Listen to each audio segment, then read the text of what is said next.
পঞ্চম শ্রেণী 2025 হিন্দু ধর্ম শিক্ষা। এটি হচ্ছে দ্বিতীয় অধ্যায়ের দ্বিতীয় পরিচ্ছেদ, উপাসনা ও প্রার্থনা।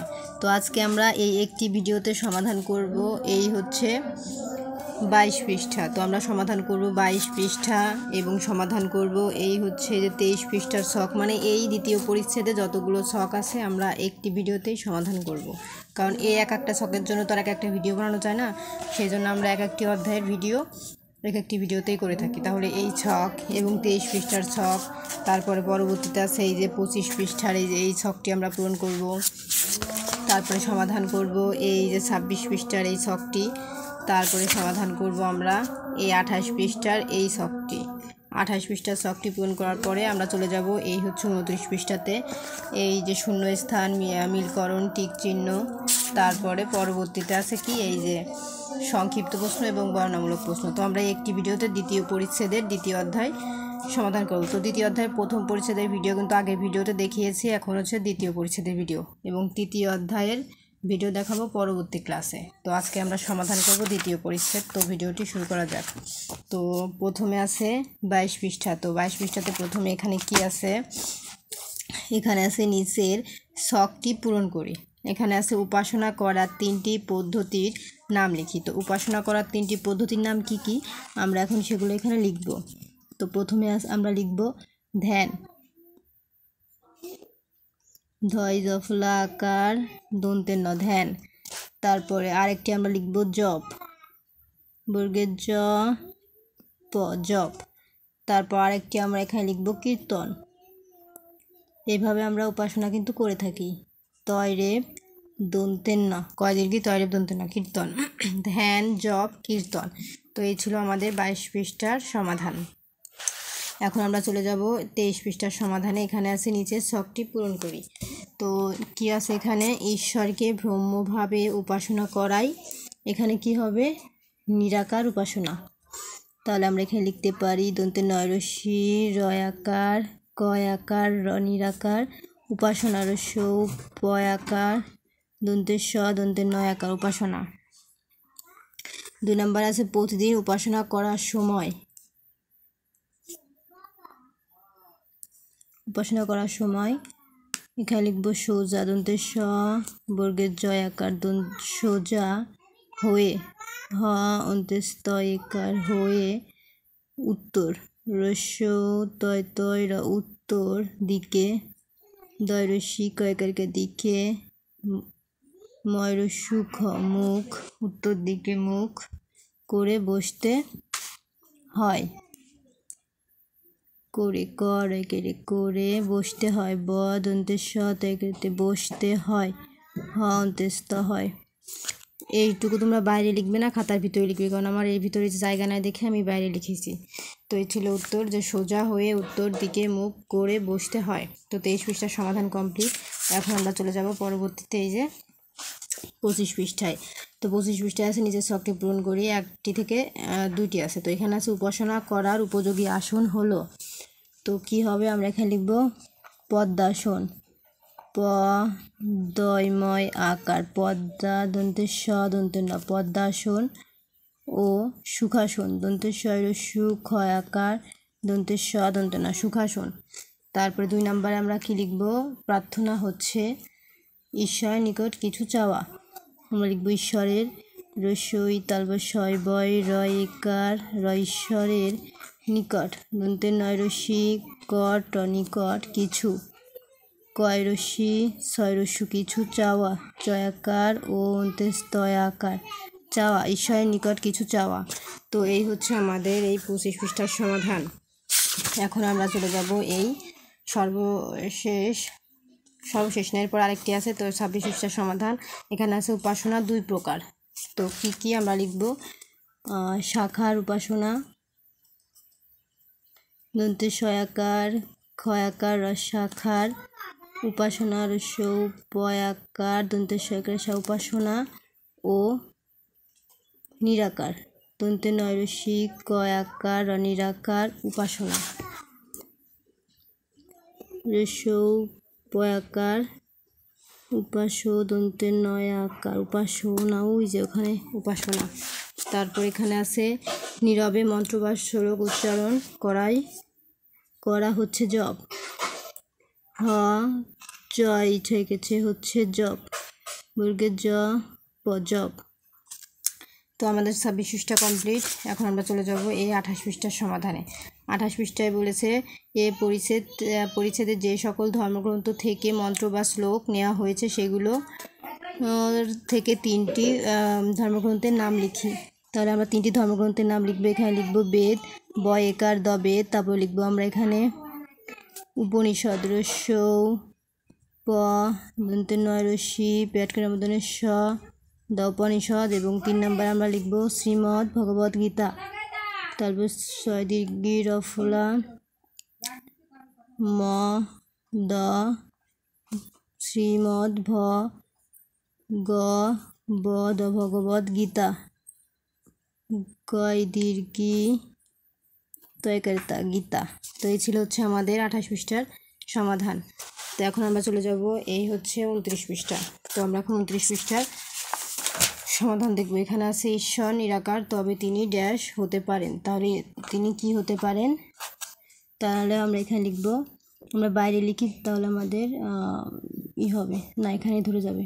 সাকার উদন্তের শয়াকার কয়াকার র ও সাকারও হতে পারেন। নিয়মিত উপাসনা করা আমাদের কর্তব্য। ক তয়রে বৈদফলা কর্তব্য। পদ্মাসন ও সুখাসন, দন্তে শয়রস্যু ক্ষয়াকার দন্তের স দন্তের ন সুখাসন। পদ্মাসন ও সুখাসন উপাসনার জন্য বিশেষ উপযোগী। 4 প্রার্থনা হচ্ছে ঈশ্বরের নিকট কিছু চাওয়া। চয়াকার ও অন্ত্যস্তয়াকার চাওয়া। প্রার্থনা করার সময় দেহ ও মন ড্যাশ থাকা প্রয়োজন, পবিত্র। প বয়রসী পবিত্র থাকা প্রয়োজন। তো আমাদের শূন্যস্থান কমপ্লিট। এখন আমরা দেখব মিলকরণ। একটি মিলকরণ করে দেওয়া আছে যে মন্ত্র ও শ্লোক শুদ্ধভাবে আবৃত্তি করা হয় প্রার্থনা করার সময়। তো একটি করা আছে, আমরা এই 2 নাম্বার থেকে মিলাবো। তো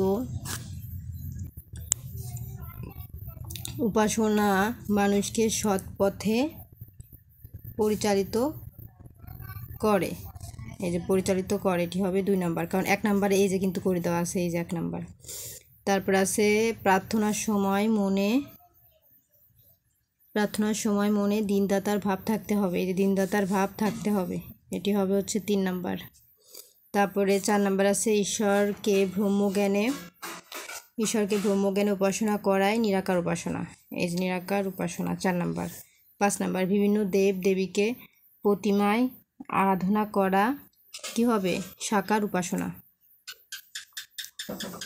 এই যে সাকার উপাসনা।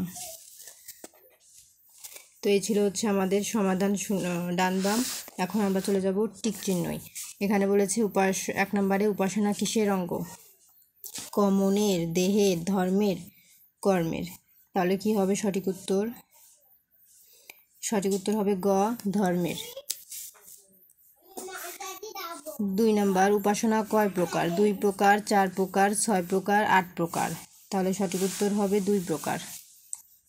ক উপাসনা একটি সাপ্তাহিক কর্ম, পাক্ষিক কর্ম, মাসিক কর্ম, নিত্যকর্ম। তো কি হবে? নিত্যকর্ম। তো 29 পৃষ্ঠায় 3টি ছিল। চলে যাব পরবর্তী 30 পৃষ্ঠাতে। উপাসনা করলে দেহ ও মন পবিত্র হয়, জনবল বাড়ে, মান সম্মান বাড়ে, শরীর সুস্থ হয়। দেহ মন পবিত্র হয়। ক নাম্বার। গাবো তোমার সুরে দাও সে বিনা যন্ত্র, কথাটি কে বলেছেন? নরেন্দ্রনাথ, সত্যেন্দ্রনাথ, বীরেন্দ্রনাথ, দ্বিজেন্দ্রনাথ, রবীন্দ্রনাথ। সঠিক উত্তর গ নাম্বার রবীন্দ্রনাথ। তো আমাদের টিক চিহ্ন কমপ্লিট। এখন আমরা চলে যাব, এখানে বলেছে সংক্ষেপে উত্তর দাও, মানে এগুলো হচ্ছে সংক্ষিপ্ত প্রশ্ন। উপাসনা কাকে বলে? তো এখানে 5টি প্রশ্ন আছে, আমরা সরাসরি উত্তরগুলো দেখে নিই। লিখে দেখাতে গেলে অনেক টাইম চলে যাবে, যার কারণে আমি এখান থেকেই দেখিয়ে দেব। উপাসনা কাকে বলে? উত্তর, একাগ্রচিত্তে ঈশ্বরকে স্মরণ ও তার আরাধনা করাকে উপাসনা বলা হয়। 2. নিরাকার উপাসনা কাকে বলে? উত্তর, ঈশ্বরকে অন্তরে অনুভব করে নীরবে তার নাম জপ করাকেই নিরাকার উপাসনা বলে। 3 নম্বর, সাকার উপাসনা কাকে বলে? উত্তর, আকার বা রূপের মাধ্যমে ঈশ্বরের আরাধনা করাকে সাকার উপাসনা বলে। 4. উপাসনার দুটি আসনের নাম লেখো। উত্তর, উপাসনার দুটি আসনের নাম হলো পদ্মাসন ও সুখাসন। 5. কিভাবে প্রার্থনা করতে হয়? উত্তর, সাধারণত করজোড়ে ঈশ্বরের কাছে প্রার্থনা করতে হয়। প্রার্থনার সময় মনে দিনদাতার ভাব থাকতে হবে। তো এই ছিল আমাদের 5টি প্রশ্নের সমাধান। এখন চলে যাব বর্ণনামূলক প্রশ্নে। 1 থেকে 5টি আছে। তো প্রথমে আছে উপাসনার অর্থ কী? সাকার ও নিরাকার উপাসনার বর্ণনা দাও। তাহলে আমরা এটি দেখে নিই উত্তর। উপাসনার অর্থ কী? সাকার ও নিরাকার উপাসনার বর্ণনা দাও। এই হচ্ছে উত্তর। উপাসনা অর্থ ঈশ্বরকে স্মরণ করা এবং একাগ্রচিত্তে তার আরাধনা করা। সাকার উপাসনা। সাকার অর্থ যার আকার বা রূপ আছে। ব্রহ্মা, বিষ্ণু, শিব, দুর্গা, কালী, সরস্বতী প্রভৃতি দেবদেবী হলেন ঈশ্বরের সাকার রূপ। এসব দেবদেবীর মাধ্যমে ঈশ্বরের আরাধনা করাই সাকার উপাসনা। নিরাকার উপাসনা। নিরাকার অর্থ যার কোনো আকার বা রূপ নেই। নিরাকার উপাসনায় ভক্তরা নিজেদের অন্তরে ঈশ্বরকে অনুভব করেন, তার স্তুতি করে প্রার্থনা জানান। ঈশ্বরের নিরাকার ভাবকে বলে ব্রহ্মভাব। ঈশ্বরের ব্রহ্মভাবে উপাসনা করাই হলো নিরাকার উপাসনা। 2 নম্বর, উপনিষদ থেকে প্রদত্ত প্রার্থনামূলক মন্ত্রটি সরলার্থসহ লেখো। উত্তর, উপনিষদ থেকে প্রদত্ত প্রার্থনামূলক মন্ত্রটি হল যুক্তায় মনসা দেবান শূর্ব শত ধিয়া দিবম বৃহজ জ্যোতি করিষ্যৎ সবিতা প্রসূবতী তান। এই যে শ্বেতাশত উপনিষদ 2/3। সরার্থ: সূর্যদেব আমার মনকে পরমাত্মার সঙ্গে যুক্ত করুন। পরমাত্মা অভিমুখী ইন্দ্রিয়গুলোকে জ্ঞানের দ্বারা সেই পরমাত্মাকে উপলব্ধি করার শক্তি দিন। এই হচ্ছে 2 নম্বরের সমাধান। তো এখন আমরা দেখব 3 নম্বরে কি আছে। আমরা উপাসনা করব কেন? ব্যাখ্যা করো। উত্তর, উপাসনা আমাদের সৎপথে বা ধর্মপথে পরিচালিত করে। এর মাধ্যমে মনে স্থিরতা ও একাগ্রতা আসে। এই একাগ্রতা শুধু ধর্মের ক্ষেত্রে নয়, জীবনের সকল ক্ষেত্রে প্রয়োজন। উপাসনা করে আমরা সৎ ও ধার্মিক হতে পারি। এর ফলে আমাদের সমাজ শান্তিময় হবে, আমরা ভালো থাকব। তাই সৎপথে চলার জন্য, জীবনকে সুন্দর করার জন্য আমরা নিয়মিত উপাসনা করব। 4. প্রার্থনার প্রয়োজনীয়তা কী? উত্তর, প্রার্থনা হলো ঈশ্বরের নিকট কিছু চাওয়া। এটি উপাসনার অঙ্গ। নিয়মিত প্রার্থনা করলে আমাদের দেহ ও মন ভালো এবং পবিত্র থাকে, মনে প্রফুল্লতা ও স্থিরতা আসে। প্রার্থনা আমাদের সৎ ও ধর্মপথে পরিচালিত করে। এতে করে পৃথিবীতে শান্তি আসে। তাই প্রার্থনার প্রয়োজনীয়তা অপরিসীম। 5. তোমার পাঠ্যপুস্তকে উল্লেখিত রবীন্দ্রনাথ ঠাকুরের বাংলা প্রার্থনামূলক কবিতাটি লেখো। উত্তর, রবীন্দ্রনাথ ঠাকুরের বাংলা প্রার্থনামূলক কবিতা। গাবো তোমার সুরে, দাও সে বীণা যন্ত্র। শুনবো তোমার বাণী, দাও সে অমর মন্ত্র। করবো তোমার সেবা, দাও সে পরম শক্তি। চাইবো তোমার মুখে, দাও সে অচল ভক্তি। সবই তোমার আঘাত, দাও সে বিপুল ধৈর্য। বইব তোমার ধৈর্যা, দাও সে অটল ধৈর্য। তো এই ছিল আমাদের 5 নম্বরের সমাধান। এই যে 5 নম্বরের সমাধান। তো আজকের মতো হচ্ছে এই পর্যন্তই। এই যে তৃতীয় অধ্যায়ের প্রথম পরিচ্ছেদের ভিডিও দেখার জন্য অবশ্যই আমাদের চ্যানেলটি সাবস্ক্রাইব করতে হবে, কারণ এর পরবর্তীতে এই ভিডিওটি আমরা করব। তো সাবস্ক্রাইব মাই চ্যানেল।